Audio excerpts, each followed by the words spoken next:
Yes, Excellencies, ladies and gentlemen, good evening. How many people here love to change? Now, stop lying to yourself, please. Nobody likes to change. Why? Because everybody likes to be in their comfort zone. I want to do what I like to do.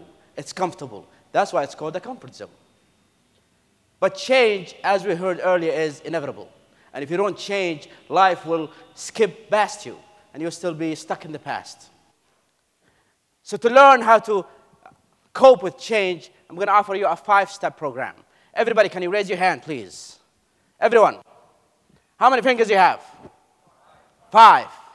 And this step program is using your 5 fingers to remember the program. The first finger is your thumb. If I ask Mr. Nasser, how are you today? I'm good. Or, I'm not so good. Thumb represents status, your status right now. To be able to cope with change, you should understand where are you right now. They always say, look at the glass half full. But sometimes maybe you should look at the glass half empty. We always dread changes, but if we know where we are now and the things that we are lacking, then maybe change is not really a bad idea. And we'll be more motivated to adopt this change. The second finger is your index finger. Focus. Ladies and gentlemen, if you're driving down the highway and a camel across the street, what are you looking at? What are you looking at? At the camel. Your whole focus is on the camel. But the camel is already in the street. There's nothing that you can do about the camel. However, you have your steering wheels. You have your brakes. These are the things that's under your control. So to be able to cope with change, you should shift our focus on what's happening to us and what we can do about it. And yes, the world is changing rapidly, but what can we do to keep up with it? So try to shift your focus from what's happening outside to what do I have? What is my talents? And we always fail to understand what is our talents. Ladies and gentlemen, there was a guy on his 30th birthday, sat on a table, sad and depressed. And his wife asked, "Sweetie, what's wrong?" And he said, "I'm 30 years old, and I've done nothing with my life." How many of you have felt that way?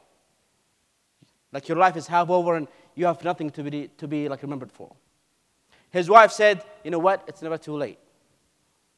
They got their life saving and they started a business, and he worked on it so hard for a year. And a year later, he failed.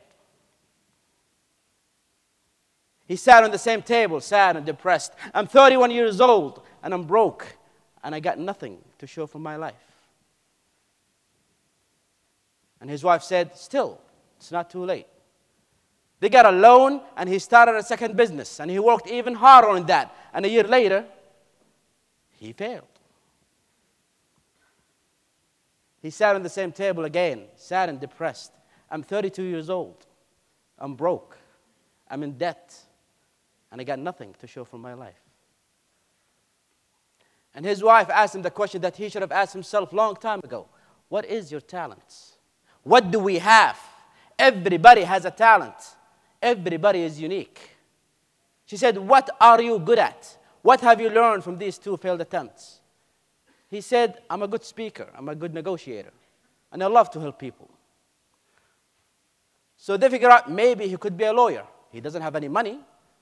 He got the books. He studied at home. He entered the bar exam, and he passed. Now he's a lawyer. Life is beautiful again. But somehow they convinced him that maybe he should enter politics. He ran for the Speaker of the House, and he won. Years later, they came up with a crazy idea. Maybe he should run for the President of the United States. He ran for the President of the United States, and he won. And he didn't just win, ladies and gentlemen. He became one of the most influential people in history. That was Abraham Lincoln. So the next time you think, my life is a waste, I don't have anything to offer, remember, in his 30th birthday, Mr. Lincoln thought his life was a waste. Third finger is the middle finger. Represents meaning. Why? Because it has a lot of meaning. What do I mean by meaning? Every time a change comes your way, what does it mean for you? What is the end? We always look at the obstacles, and we never look at the final picture. I have to do this, I have to do that, I have to change. But have you ever stopped and wondered what's going to happen in life alone? They always say behind every successful man is, and behind every successful woman is an annoying man. Nobody makes it in life on their own. And by relationship, I mean your family, your friends, your team as a leader have to be all on board. Nobody can do it alone. And if you think, I'm strong enough, I can do it alone. No, you're not. Ask any of these successful people, has any of you made it alone? Nobody. The last finger is the smallest finger. But can you write without this finger? Try, you can. This represents strategy.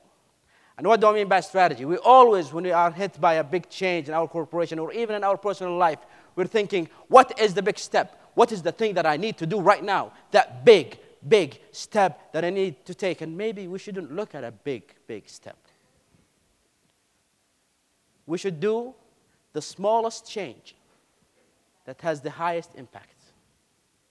Smallest change that has the highest impact. Ladies and gentlemen, why do we want to change? If you understand why, everything will happen. When President Clinton became president, his second day in office, he was walking in the White House yard. He's checking the house. It's his house. And he noticed at the end of the yard there was a room with a soldier standing in front of it, 24/7. So he walked up to the soldier and, hi, sir. Hello, son. What's in the room? And the soldier said, I don't know, sir. And Mr. Clinton said, can I go in and look? I'm sorry, sir, you're not allowed here. I'm the President of the United States, the most powerful man on earth. I know. I have clear instructions that you're not allowed in that room. Why? I don't know. Mr. Clinton walked back to his chief of staff and he said, do you know there's a room at the end of the yard of the back of the White House? Yes, sir. And do you know there's a soldier standing there 24/7? Yes, sir. And do you know that I'm not allowed in that room? Yes, sir. Why? I don't know. You're my chief of staff. How do you not know? Sir, that soldier has been there for years. And we never asked why. So he gathered historians and he tried to find out when did that post start. And he found out back when Eisenhower was president, he decided one day that he wanted to repaint the White House. And he had some collectibles in that room. He got them at the White House. He asked his staff to paint the White House with the walls and the rooms and everything. Mr. Eisenhower used to have some naughty kids. They used to walk into that room and mess the painting and mess their clothes. They came home, he got pissed. He said, go and paint that room again. They did. And still his kids walked in, messed the paints, and messed themselves. He got so furious, he said, paint that room again and put a soldier in front of it. And nobody is allowed into that room. If the president himself comes, he's not allowed into that room. Is that clear? Yes, sir, sure. And they did. And he forgot about the room. And he left the presidency, and so many other presidents came after him, and that soldier is still standing up there. Doesn't even know why he's standing in there. In conclusion, ladies and gentlemen, every change should be a bright future for you.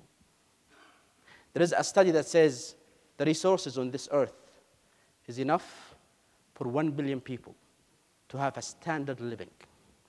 And yet we have 8 billion. If they decided tomorrow that they're going to kill 7 billion people, the question I pose for you is, do you have what it takes to be among the 1 billion? Because if you're not, then you're just living an ordinary life. And I'm sorry, but you're not supposed to live an ordinary life. You're not supposed to be a person who wakes up, goes to work, come home and sleep.